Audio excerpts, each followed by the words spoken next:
Automatic tire deflators on Cheaper Jeeper TV. Stick around.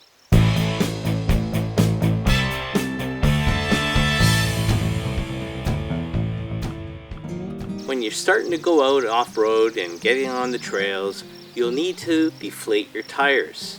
Usually, if you don't have beadlocks, you want to deflate your tires to around 20-21 psi. This will give you a larger patch of tire on the ground to give you better traction. It also softens the ride, makes the whole experience a little more comfortable. That goes along with disconnecting your sway bar links, and that was in last week's video. Now in this week's video, we're going to talk about these budget tire deflators that I picked up off of Amazon for $9.99 US plus $6 shipping, and we're going to assess whether or not these are worth it. We'll start with the obligatory unboxing per se. And you could see the deflators, and they're pretty much these solid brass pieces with some adjustable parts. This is the part that threads over the stem on the tire. There's a washer in there. And then here at the top of the device, there's the large screw at the top, which is adjustable, and then the thinner locking ring, which I'll demonstrate how to adjust. Now this whole device unscrews, and you can see there's the main cap piece, a spring, a little piston with a rubber bushing at the bottom, and the rest is just solid brass. And this is the part that you would clean if it were ever to get dusty and malfunction. You want to protect the rubber ring, keep it free from any sand or dirt that might get in there, and it all just screws back together. And there's a little vent hole in the side. You can see it's a pretty stable, solid little unit with a few parts that work together to function as a deflator. Let's have a look to see how we install and adjust them. The first thing you want to do is to deflate one of your tires to your desired pressure. My target is to set it at 20 psi.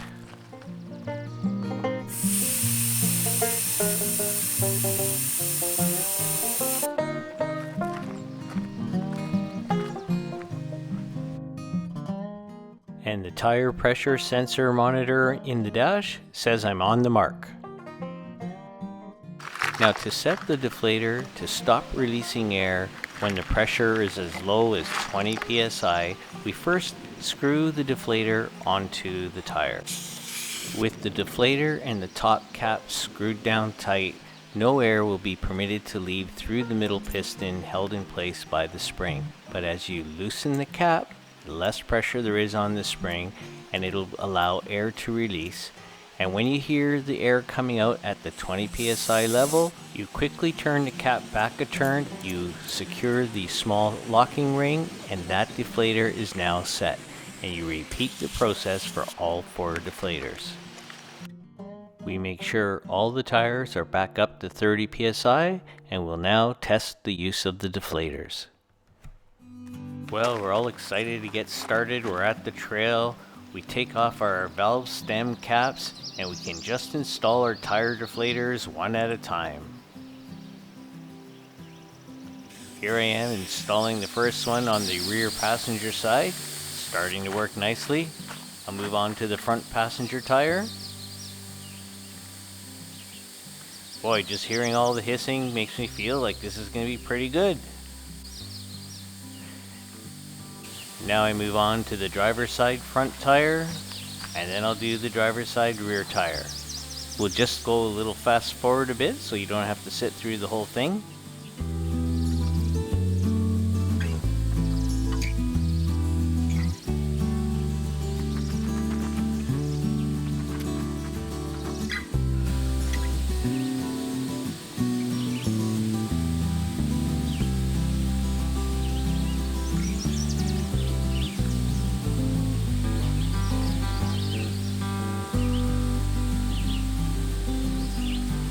I am airing down.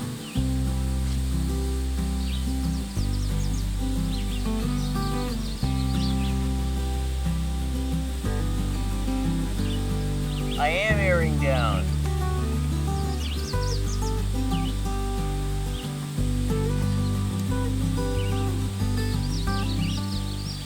Of course, you could bask in the sunshine and be in the moment, or you could make yourself useful. Perhaps you could go disconnect the sway bar links while the tires are automatically airing down. Maybe you could go help a friend.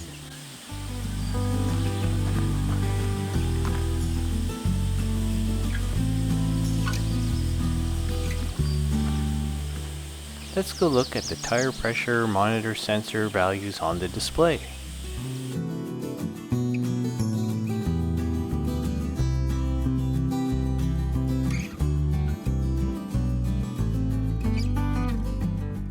Well, in 16 minutes, I deflated all my tires, disconnected my sway bar links, had a sip of coffee, chatted with friends. Is it what you expected? Tell me your impressions in the comments section below.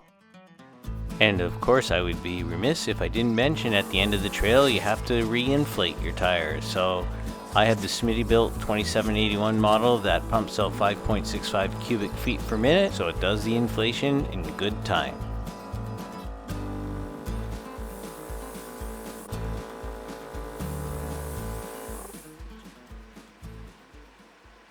So when you look at the pros and cons, I think it really depends on how you intend to use these to determine if it's right for you.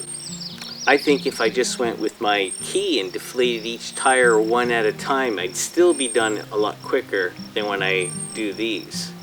However, with these deflating all at the same time without me needing to be at the tire, I can go and disconnect my sway bar links, have a coffee, chat with the other Jeepers. So it all depends. Another thing I could do is, say with your group you meet at a nearby gas station or coffee shop before you move on to the trailhead. Well, I know that some people put these on their tires when they meet at the coffee shop, and then for that short ride to the trailhead, they drive with these on their tires as they slowly deflate. And that way when they get to the trailhead, they just have to take these off. That's okay, but be aware if you did that, you would need to be cleaning these once in a while because they're going to pick up some dirt with that kind of use. So for the money, I thought it'd be worth a try, and I'm going to be using it on my next couple trail runs to see if there's a way to use this that makes sense. Otherwise, I may have to look at some of those other tire deflators, which are way more expensive, and they have their pros and cons as well. But let's move on to the tips segment, because I'm going to share with you a couple other tips on things you could do to look after these tire deflators. Now for some cheaper Jeeper tips. One of the issues of these deflators is if you store them in a bag or you throw them in your pocket and they get knocked around, they're going to be knocked out of adjustment. So I have an idea on how you could store these and keep them in your Jeep so that they don't get knocked out of adjustment. For starters, you need to get some styrofoam, probably from the last Jeep product that you purchased, and it's probably in the garage.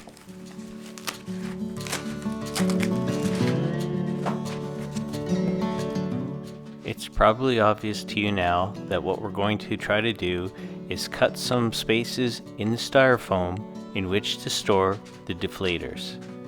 The idea is to have no pressure around the adjustment screws at the top of the deflator and have the pressure holding the deflator in place near the bottom and the top pin. The notch around the bottom of the deflator will be narrower than the deflator itself to hold it in place. The notch around the top of the deflator will be wider than the actual deflator so as it does not apply any pressure to the screws.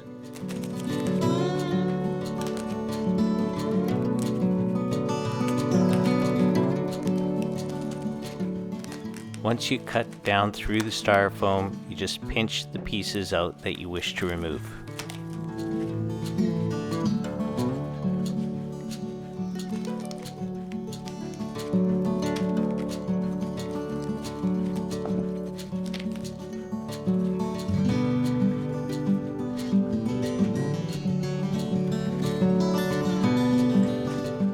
That seems to work, so you just repeat the process for the other deflators.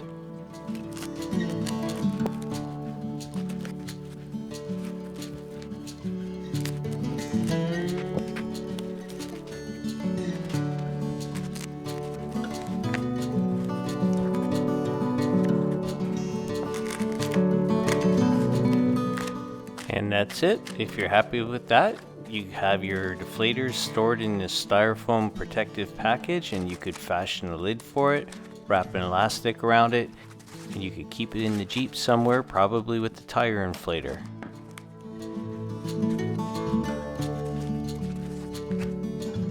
So I hope that you found that interesting. Now let's hear what our subscribers have to say.